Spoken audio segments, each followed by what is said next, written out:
예수님의 참된 제자라는 제목으로 함께 말씀을 나누도록 하겠습니다. 이 요한복음 6장은요. 오병이어 사건으로 시작을 합니다. 오병이어 사건이 일어났을 때 주변에 많은 사람들, 사실 그것을 직접 경험한 사람이 남자만 5천 명이라고 했어요. 기록에 보면. 그래서 그 수많은 사람들이 경험을 합니다. 그리고 경험한 사람들은 굉장히 긍정적인 반응을 합니다. 이 긍정적인 반응을 했던 사람들은 그 다음 어떻게 했을까요? 예수님을 계속해서 따라다닙니다. 예수님의 하신 일들을 보며 신기해했고, 야, 우리의 왕이 되지 않을까? 이런 생각을 했겠죠. 그리고 그들은 그런 긍정적인 생각을 가지고 예수님을 따라다녔습니다. 예수님을 따라다니다 보니까 그들은 예수님께서 하신 말씀을 더 많이 듣게 돼요. 그런데 문제는 예수님의 말씀을 듣다 보니 그들이 시간이 지나면서 긍정적인 그 반응에서 부정적인 반응으로 바뀌었다라는 것이죠. 예수님의 말씀을 들으면 들을수록 더 긍정적이고 더 확신을 가지고 믿음이 생겨야 될 텐데, 예수님을 따라다녔던 많은 사람들은 처음에는 긍정적인 반응이었다가 나중에 가면 갈수록 부정적으로 바뀌었다라는 거예요. 결국 많은 사람들이 예수님을 떠나갔고요. 다시는 함께 다니지 아니하였다라고 오늘 말씀에서 우리에게 가르쳐 주고 있습니다. 예수님을 많은 사람이 떠나갔고 더 이상 같이 다니지 않았다. 더 이상 예수님을 따르지 않았다라고 하는 것이죠. 그러나 이 성경은 이와 같은 내용들을 우리에게 전달해 주시면서 우리로 하여금 알게 하시는 것들이 있어요. 그것이 무엇이냐면 사람이 스스로 구원을 선택하거나 얻을 수, 결정할 수 없다라는 거예요. 사람이 스스로 할 수 없다는 것이죠. 그래서 예수님을 따라다녔던 많은 사람들, 그들은 스스로 예수님을 따라다녔습니다. 그리고 어떻게 했어요? 스스로 예수님을 떠났다는 것이죠. 그래서 반대로 오직 하나님께서 택한 자들만이 구원을 얻고 주님 안에 거할 수 있다라는 것을 우리에게 가르쳐 주시는 거예요. 그것이 인간의 노력으로 되는 줄 알았더니 인간의 노력으로 했던 사람들은 다 예수님을 떠나더라는 거예요. 그러나 인간의 노력이 아닌 하나님의 선택하심, 하나님의 은혜로 부르심을 받은 자들은 그렇게 예수님을 떠나지 않더라는 것이죠. 제자의 삶도 마찬가지입니다. 참된 제자는 사람의 노력으로 되는 것이 아니라 하나님의 은혜로 되는 것이다 하는 것을 우리에게 가르쳐 주시는데, 왜 그런지 오늘 말씀을 통해서 함께 살펴보도록 하겠습니다. 첫 번째 볼까요? 시작. 참된 제자와 추종자들의 차이. 제자도라는 말이 있어요. 스승의 가르침을 그대로 따라가는 삶의 태도, 이 태도가 제자도라고 할 수 있습니다. 예수님 당시 유대인들은요, 스승의 발걸음, 걸음걸이, 말투, 삶의 태도까지 다 그대로 모방하는 것을 목표로 삼았습니다. 이것이 제자로서의 삶이라고 그들은 여겼어요. 그러면 여러분, 걸음걸이를 똑같이 하고 말투를 똑같이 따라하면, 삶의 태도를 모방하면 참된 제자일까? 우리는 한 번 더 생각을 해봐야 됩니다. 그렇다면 예수님의 제자도, 예수님은 어떤 제자들을 원하실까? 예수님이 생각하시는 제자도란 무엇일까? 세 가지를 생각해 볼 수 있는데요. 첫 번째, 시작. 예수님은 제자를 부르셨습니다. 당시 유대인들 중에는요, 제자가 되기 위해서 스승을 선택합니다. 좋은 스승님이야 하고 스스로 스승을 선택하죠. 그러나 예수님은요, 직접 제자들을 찾아가셔서 제자들을 선택하십니다. 마태복음 4장 19절 시작. 말씀하시되 나를 따라오라, 내가 너희를 사람을 낚는 어부가 되게 하리라 하시니, 예수님께서 찾아가셨어요. 그리고 제자들을 선택하셨습니다. 그리고 따라오라고 말씀하시죠. 자, 그리고 두 번째 시작. 예수님의 제자는 부르심에 즉각 순종했습니다. 예수님의 제자는 부르심에 즉각 순종하는 자들이다라는 것인데요. 마태복음 4장 20절 시작. 그들이 곧 그물을 버려두고 예수를 따르니라. 예수님께서 이제는 사람을 낚는 어부가 되어라 라고 말씀을 하셨을 때 그 말씀을 들은 제자들, 그러니까 부르심을 받은 그 제자들이 그물을 버려두고 예수를 따랐다라고 말씀하고 있습니다. 이것은 삶의 우선순위가 바뀌었다는 것이죠. 먹고 사는 문제에서 예수님을 따르는 영적인 것을 먹고 마시겠다라는 이 우선순위가 바뀌었다라는 것을 보여줍니다. 세 번째는요. 시작. 예수님의 제자는 자기를 부인하고 자기 십자가를 져야 했습니다. 마태복음 16장 24절이에요. 시작. 이에 예수께서 제자들에게 이르시되 누구든지 나를 따라오려거든 자기를 부인하고 자기 십자가를 지고 나를 따를 것이니라. 예수님의 제자들은 자신을 위해서 살지 않고 누구를 위해서 삽니까? 예수님을 위해서 살아가는 자들이다라는 것을 말씀해 줍니다. 예수님의 제자도가 이와 같다면, 이 세 가지를 우리가 간단히 살펴보았는데, 오늘 말씀에 등장하는 또 다른 사람들이 나오는데 그 사람들을 제자라고 소개를 하고 있는데, 그러나 참된 제자는 아니었다는 것을 말씀해 주고 있어요. 그러면 참된 제자가 아닌 그들은 어떤 특징을 갖고 있을까? 두 가지를 살펴보면, 첫 번째 시작. 그들은 예수님의 말씀을 어려워했습니다. 그들은 예수님의 말씀을 어려워했어요. 60절 시작. 제자 중 여럿이 듣고 말하되 이 말씀은 어렵도다. 누가 들을 수 있느냐 한데, 이 말씀은 어렵다는 거예요. 깨달을 수 없다라는 것이죠. 이해하기 어렵다라고 말하고 있습니다. 그런데 이들은 어떤 사람들이었냐면 굉장히 열정이 있는 사람들이었어요. 그래서 우리가 앞에서 살펴보았는데 예수님이 눈에 보이지 않으니까 어떻게 합니까? 예수님을 여기도 갔다가 저기도 갔다가 예수님을 찾아내는 사람들이었어요. 예수님의 말씀을 듣고 싶어서, 예수님 곁에 있고 싶어서 예수님을 어떻게 해서든지 수소문해서 예수님 계신 곳을 향해서 갔던 그런 열정 있는 사람들이었습니다. 그러나 열정만으로는 제자가 될 수 없다는 거예요. 주님의 말씀을 바르게 알지 못하면 어떤 반응을 한다는 거예요? 예수님의 말씀은 어렵다라는 거예요. 그래서 예수님 말씀을 이해할 수가 없다라는 것이죠. 여러분, 열정만으로는 안 되고 주님의 말씀을 깨달아야 된다는 것을 말씀해 주고 있습니다. 또 한 가지 좀 더 확장해서 생각을 해보면, 예수님의 말씀이 어렵다라는 말씀을 좀 더 확장해서 보면 주님의 말씀을 따라 실천한다는 것이 어렵다라는 거예요. 난 그렇게는 못 살아요 라고 말하는 것이죠. 물론 오늘 기록된 말씀의 그런 의미는 아닙니다. 그러나 좀 더 확장해 보면 주의 말씀이 어려운 이유는 내가 주님의 말씀을 따라 사는 것은 할 수 없는 일입니다 라고 생각한다는 것이죠. 그런 차원에서 주님의 말씀을 따라 살아가기 어렵습니다. 즉 예수님의 말씀대로 살지 못하겠다는 포기, 선언이라고 할 수 있습니다. 그래서 사람들은 어렵습니다 라고 예수님이라는 분을 따라가기 참 어렵다, 더 이상 못 따라가겠다, 이런 마음을 갖게 되었다는 것이죠. 두 번째 시작. 그들은 추종자였을 뿐입니다. 66절 말씀인데요. 시작. 그때부터 그의 제자 중에서 많은 사람이 떠나가고 다시 그와 함께 다니지 아니하더라. 결국 어떻게 합니까? 많은 사람이 떠나갔어요. 근데 이 많은 사람들이 어떤 사람들이라고요? 스스로 예수님을 스승으로 여기며 따랐던 사람들이라고요. 예수님께서 하신 일을 보며 예수님을 열정을 가지고 예수님을 찾아다녔던 사람들입니다. 그런데 그들이 어떻게 합니까? 스스로 떠나갑니다. 그리고 다시 그와 함께 다니지 아니하더라. 그 떠나감을 통해서 더 이상 예수님을 따르지 않았다라고 말씀을 하고 있습니다. 그러면 그렇게 떠나가는 사람들 예수님은 신경 쓰셨을까요? 신경이 쓰이셨을까요? 왜 많은 사람들이 나를 떠나가지? 왜 그토록 나를 나 좋다고 따라왔던 사람들, 따라다니던 사람들, 너무나도 많은 사람들이 훅 빠져가니까, 떠나가니까 예수님은 불안해하셨을까요? 신경 쓰이셨을까요? 그렇지 않습니다. 예수님의 관심은 그들이 아니었어요. 그럼 예수님의 관심은 누구였을까요? 67절 말씀이에요. 시작. 예수께서 12 제자에게 이르시되 너희도 가려느냐.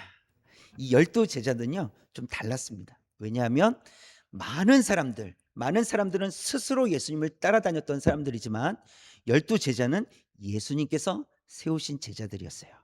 예수님께서 신경 쓰이는 부분은 바로 여기입니다. 제자들이었어요. 그래서 제자들에게도 물으시는 거예요. 너희도 가려느냐? 너희도 깨닫지 못하고 내 말이 어려워서 나를 떠나겠느냐? 라고 물어보신다는 것이죠. 그런데 이 12명의 제자 중에서도 추종자가 있었습니다. 추종자. 71절이에요. 시작. 이 말씀은 가룟 시몬의 아들 유다를 가리키심이라. 그는 12 중에 하나로 예수를 팔 자로라.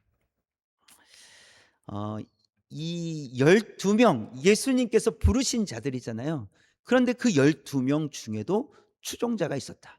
예수님을 떠났던, 스스로 떠났던 자들처럼 예수님을 스스로 떠나겠다고 결정한 사람이 있었어요. 누구예요? 가룟 유다라는 것이죠.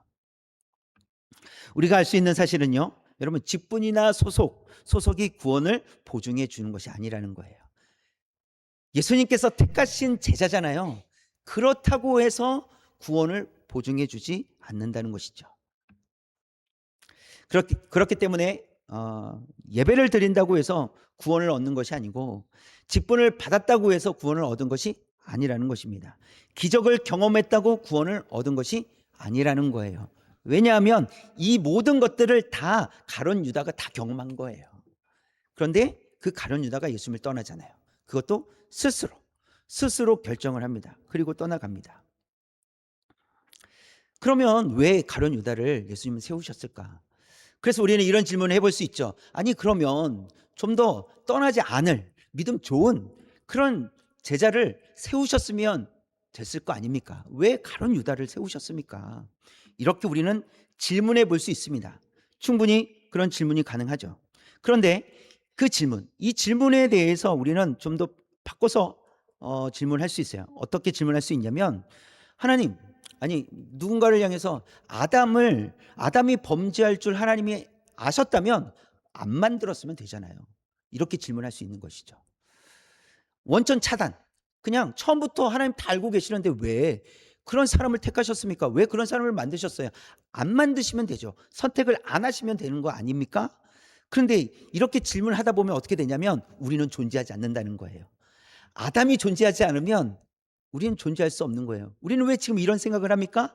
아담이 존재하기 때문에 그래요. 근데 아담이 완벽했습니까? 아니에요. 완벽하게 창조되었지만 범죄했단 말이죠. 범죄한 후에 우리는 그의 후손으로 태어난 거예요. 그리고 우리는 생각하죠. 왜 아담을 만드셨어요? 실패할 것 뻔히 아시면서요. 왜 가룟 유다를 왜 선택하셨습니까? 배신할 거 아셨잖아요. 처음부터 선택을 안 하셨으면 되잖아요. 이런 생각을 우리는 얼마든지 할 수 있지만, 문제는 이 질문이 그냥 단순한 지금 이 가룟 유다만의 이 질문, 가룟 유다를 왜 선택하셨는지의 질문이 아니라 거슬러 올라가면 왜 아담을 만들었냐는 질문이 되는 거예요. 그러면 우리는 존재하지 않는 거예요. 아담으로부터 우리는 생명을 받았기 때문에 그렇습니다. 그래서 중요한 것은 가룟 유다를 제자로 삼았느냐 삼지 않았느냐, 이게 중요한 것이 아니라는 거예요. 중요한 것은 하나님의 계획 가운데 하나님의 뜻이 이루어지고 있다는 사실이에요. 그러니까 사람 때문에 하나님의 뜻이 막힌다든지 바뀐다든지 하지 않는다는 것이죠. 어떤 사람들이 있든지 간에, 그것이 방해거리가 되든지 간에 상관없이 중요한 것은 하나님의 뜻이 이루어지고 있다는 사실입니다. 그래서 요한복음 13장 18절에 있는 말씀을 보면, 처음부터 시작. 내가 너희 모두를 가리켜 말하는 것이 아니니라. 나는 내가 택한 자들이 누구인지 알미라. 그러나 내 떡을 먹는 자가 내게 발꿈치를 들었다 한 성경을 응하게 하려는 것이니라. 대적하는 자가 있다라는 것이죠. 그런데 이 말씀이 이미 기록된 말씀이라는 거예요. 구약에 기록된 말씀대로 지금 이루어지고 있다라고 예수님께서 말씀하시는 것인데, 그럼 어디에 기록되어 있느냐? 시편 41편 9절이에요. 시작. 내가 신뢰하여 내 떡을 나눠 먹던 나의 가까운 친구도 나를 대적하여 그의 발꿈치를 들었나이다. 내 떡을 나눠 먹던 최후의 만찬, 그렇죠? 그때 떡을 떼서 주시고 또 포도주를 따라 주실 때, 그때 가룟 유다는 어떤 생각을 하고 있었어요? 예수님을 팔아야 되겠다. 오늘 밤이다. 이렇게 생각을 하고 있었다는 것이죠. 가룟 유다는 마치 예수님의 방해거리가 되는 것처럼 보이지만 그렇지 않다라는 거예요. 방해거리처럼 보이지만 하나님의 계획, 하나님의 뜻은 온전히 이루어지고 있다는 것을 우리에게 보여주고 있습니다. 그렇기 때문에 예수님께서는 많은 무리들이 떠나는 것을 결코 신경 쓰지 않으셨다라는 거예요. 그것이 중요한 것이 아니에요. 예수님께서 중요하게 여기시는 것은 무엇입니까? 하나님의 뜻이 이루어지는 거예요. 그렇기 때문에 사람들이 아무리 방해하고 핍박을 하고 죽이려고 해도 그것이 문제가 되지 않는다는 거예요. 예수님은 하나님의 뜻을 위해서 걸어가고 계시기 때문에 그렇습니다. 그래서 수많은 사람들이 떠나가도 중요한 것은 주님께서 참된 제자들을 통해서 일하신다는 사실입니다. 12명이면 충분하다는 거예요. 또 한 명은 배신한다면 11명이도 충분하다는 것이죠. 물론 나중에 사도행전에 보면 한 명이 더 세워지긴 합니다. 그렇게 12사도가 다시 세워지는데 하시다는 거예요. 많은 사람들이 예수님을 떠나가도 그게 문제가 되지 않는다. 왜냐하면 하나님의 뜻은 온전히 이루어지고 있기 때문이라는 사실입니다. 그렇다면 참된 제자와 참된 제자가 아닌 추종자들이 있다는 것을 우리가 알게 되었는데, 두 번째, 그렇다면 참된 제자는 어떤 삶을 살아야 되는가? 시작. 참된 제자의 고백. 참된 제자는 고백이 필요하다는 것입니다. 예수님께서 12제자를 향해서 너희도 가려느냐라고 물으셨습니다. 이때 베드로가 대답을 하는데요. 68절이에요. 시작. 시몬 베드로가 대답하되 주여 영생의 말씀이 주께 있사오니 우리가 누구에게로 가오리이까? 베드로의 대답은 앞서 떠나버린 사람들과는 정반대죠. 그들은 어렵다, 못 알아듣겠다, 아유 못 따라다니겠다 이러면서 떠났다는 것이죠. 깨닫지 못하니까 더 얻을 것이 없다라는 거예요. 그러나 베드로의 고백은 무엇입니까? 무엇이 주님께 있다고요? 영생의 말씀이, 그러니까 생명이 예수님께 있습니다 라고 고백하고 있는 거예요. 그래서 우리가 누구에게로 가오리까? 아니, 생명의 길이 주님께 있는데 누구에게로 가서 그 생명의 길을 찾을 수 있겠습니까? 다른 길은 없습니다. 오직 예수님만이 생명의 길이십니다. 오직 예수님만이 진리이십니다 라고 베드로는 고백을 하고 있습니다. 이때 베드로는 100% 주님의 말씀을 이해했을까요? 이때 베드로는 100% 주님의 말씀을 소화해내고 있었을까요? 사실 그렇지 않습니다. 왜냐하면 뒤로 가면 베드로는 예수님을 3번이나 부인하게 돼요. 100% 이해하고 100% 소화해냈다면 그것도 견뎌냈을 것 같아요. 그러나 베드로는 실패합니다. 그러나 그럼에도 불구하고 베드로는 예수님께서 가리키시는 방향을 깨달았던 사람이라는 거예요. 이 중요합니다. 많은 사람들은 그 예수님께서 가르치시는 방향을 깨닫지 못해서 떠나버리잖아요.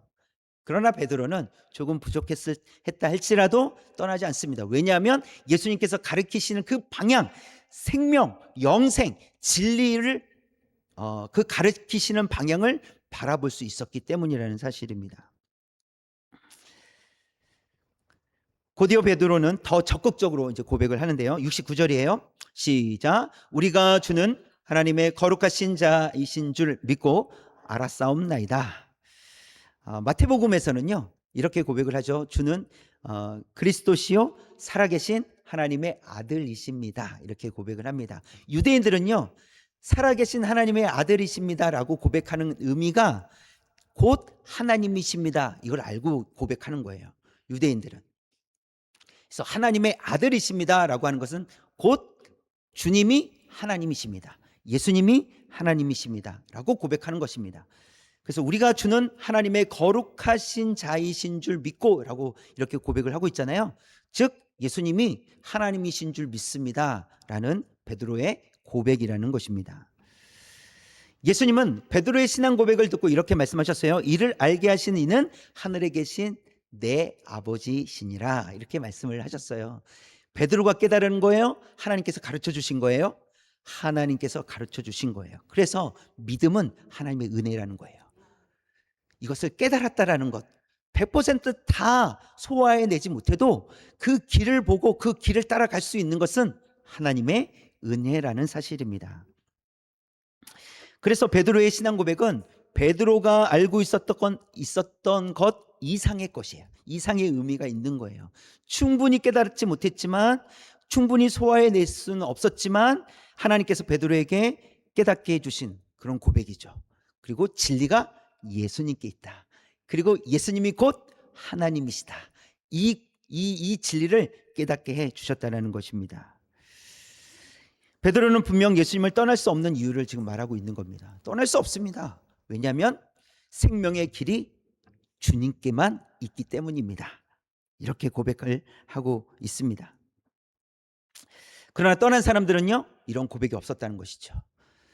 예수님께서 가르치시는 방향을 볼 수 없었고, 생명을 볼 수 없었고, 영생이 예수님께 있다는 것을 알 수가 없었다는 것입니다. 그렇다면 앞에서도 말씀을 드렸지만 예수님을 보았고 예수님의 말씀을 들었고 예수님의 행하신 기적을 경험했어도 예수님을 믿고 구원을 얻을 수 있는 것이 아니라는 거예요. 65절에서 이런 말씀을 하세요. 아버지께서 오게 하여 주시지 아니하시면 누구든지 내게 올 수 없다, 이렇게 말씀하세요. 하나님께서 예수님께로 갈 수 있도록 해주시지 않으시면 누구도, 어떤 사람도 스스로 예수님께로 갈 수 없다, 이렇게 말씀을 하세요. 베드로의 신앙 고백은 결국 하나님께서 베풀어 주신 은혜라는 사실입니다. 베드로가 그렇게 고백할 수 있는 것은 하나님께서 베드로를 택하시고 베드로를 예수 그리스도께로 나아갈 수 있도록 인도해 주셨기 때문이라는 것이에요. 그리고 베드로는 예수님께 나아갈 수 있게 되었습니다. 이 은혜를 아는 사람은요, 베드로와 같이 영원한 생명이 예수님께 있습니다, 이렇게 고백하며 살아가게 될 줄 믿습니다. 저와 여러분이 하나님의 은혜로 인하여 예수님만이 나의 생명이십니다, 이런 고백을 가지고 날마다 살아갈 수 있기를 주님의 이름으로 축원합니다. 마지막 세 번째, 시작. 참된 제자의 삶. 우리가 마지막으로 살펴볼 것은 참된 제자의 삶입니다. 예수님께서 이젠 예수님을 주인으로, 또 예수님을 구원자로 그렇게 고백을 했다면 우리는 참된 제자로서 어떻게 살아갈 것인가 하는 것인데요, 예수님께서 제자들을 부르신 이유를 마가복음 3장에 기록을 해 주십니다. 14절 15절인데요 시작. 이에 12를 세우셨으니 이는 자기와 함께 있게 하시고 또 보내사 전도도 하며 귀신을 내쫓는 권능도 가지게 하려 하심이로라. 세 가지를 말씀을 하세요. 함께 있게 하도록 하기 위해서, 그리고 전도하기 위해서, 또요 귀신을 내쫓는 권능을 주셔서 그것을 감당할 수 있도록 하기 위해서 예수님께서 제자들을 세우셨다, 이렇게 말씀을 하십니다. 자, 그렇다면 오늘 이 말씀을 가지고 참된 제자의 삶은 무엇일까? 세 가지를 생각을 해보면, 첫 번째, 시작. 예수님께 항상 붙어 있어야 합니다. 예수님은 제자들과 항상 함께 있기를 원하셨습니다. 그렇기 때문에 우리도 예수님께 항상 붙어 있기를 원해야 된다는 것이죠. 그래서 주님과의 관계가 중요하다는 거예요. 예수님과의 관계, 그 붙어있는 관계, 친밀한 관계, 주의 말씀을 듣고 행하는 그런 관계, 그 관계로 살아가야 된다는 것이죠. 그러려면 하나님을 만나는 시간이 있어야 되겠죠. 하나님께 기도하는 시간도 있어야 되겠죠. 하나님의 말씀을 따라 말씀을 듣는 시간도 있어야 되겠죠.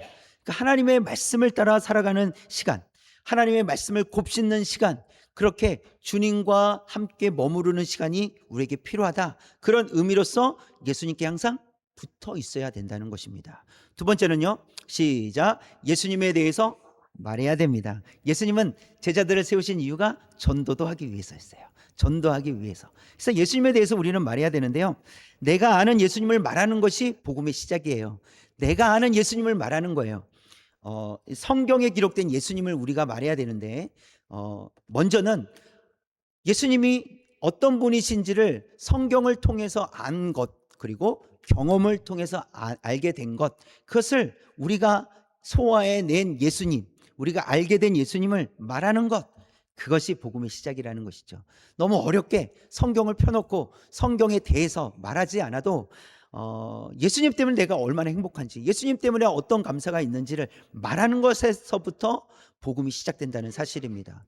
하나도 기뻐하는 삶이 아닌데 우리가 살아가는 인생을 보면 웃음도 없고 기쁨도 없고 그냥 죽지 못해 사는 것처럼 보이는데, 누군가에 가가지고 예수님 믿으세요, 당신이나 잘 믿으세요, 이렇게 당신이 죽게 생겼어요, 이렇게 한다면 이게 복음의 능력이 나타나지 않는다는 것이죠.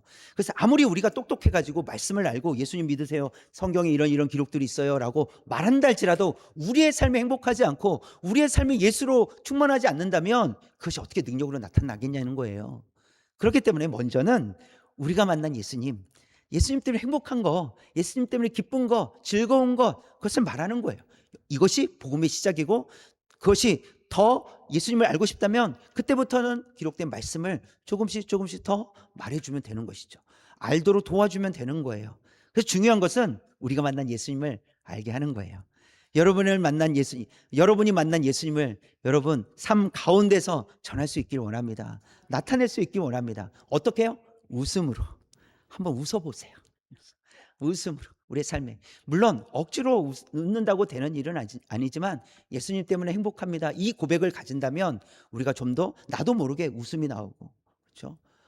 그냥 잠깐 예수님을 생각했는데, 눈 감고 잠깐 예수님을 생각했는데 웃고 있는 거예요. 얼마나 좋습니까? 그래서 다른 사람이 물어보는 거예요. 아니, 눈 감고 자는 거 아니었어요? 왜 웃고 계세요? 그럼 뭐라고 얘기하겠어요?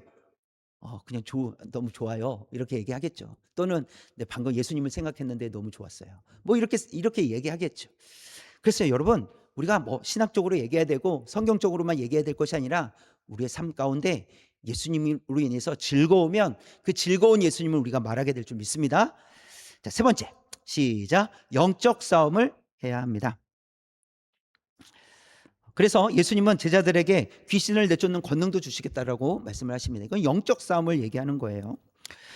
에베소서 6장 12절에 세 번역으로 보면 이런 말씀이 기록이 되어 있습니다. 시작. 우리의 싸움은 인간을 적대자로 상대하는 것이 아니라 통치자들과 권세자들과 이 어두운 세계의 지배자들과 하늘에 있는 악한 영들을 상대로 하는 것입니다. 자, 우리의 싸움, 인간의 싸움은 인간을 상대로 우리 싸우는 것이 아니라 이 어두운 세계의 지배자들과 하늘에 있는 악한 영들, 영적 싸움이라는 거예요. 성도들의 삶은 사람과 싸우는 게 아니에요. 당신 그따위로 살아서 되겠어? 이런 것과 싸우는 것이 아니라 이 세상이 악한 일들을 옳다고 하는, 그래서 이 악이 지배하는 세상으로부터 우리는 싸워내야 된다는 것이죠. 악이 승리하지 못하도록, 바르지 않는 것이 옳은 것처럼 말하는 그런 세상이 되지 않도록 이 악한 영들과 싸워야 된다는 것입니다. 여러분, 전쟁터에 나아가기 위해서는 장군들은 옷을 입습니다. 어떤 옷을 입습니까? 갑옷을 입죠. 갑옷은 무엇으로 만들면 튼튼할까요? 철로 만들면 튼튼하죠. 물론 무겁긴 하겠지만 그래도 창이 뚫을 수 없고 칼이 뚫을 수 없는 철로 만들면 좋겠죠. 그래서 갑옷을 만들 때 철이 필요합니다. 자, 그렇다면 여러분, 성도가 입어야 될 갑옷의 재료는 무엇일까요? 말씀이에요. 그래서 이 에베소서 6장에 보면 전신갑주가 나오죠. 전신갑주, 머리에서부터 발끝까지 갑옷을 입어야 되는데 그 전신갑주의 재료는 말씀이라고 가르쳐주고 있습니다. 하나님의 말씀으로 만들어야 된다는 것이죠. 하나님의 말씀이 우리의 머리를 보호하시고 우리의 눈을 보호하시고 코와 입과 귀를 보호하시고 손과 발을 보호해 주신다는 거예요. 사단은 끊임없이 우리를 공격해 옵니다. 우리를 넘어뜨리려고 해요. 그렇기 때문에 우리는 사단과 싸워야 되는데 영적 싸움이라고 했어요. 영적 싸움의 무기는 성령의 곧 하나님의 말씀이라고 했습니다. 그래서 우리는 하나님의 말씀을 가지고 무장을 해야 됩니다. 우리의 머리를 보호하기 위해서 하나님의 말씀이 필요하다는 것이죠.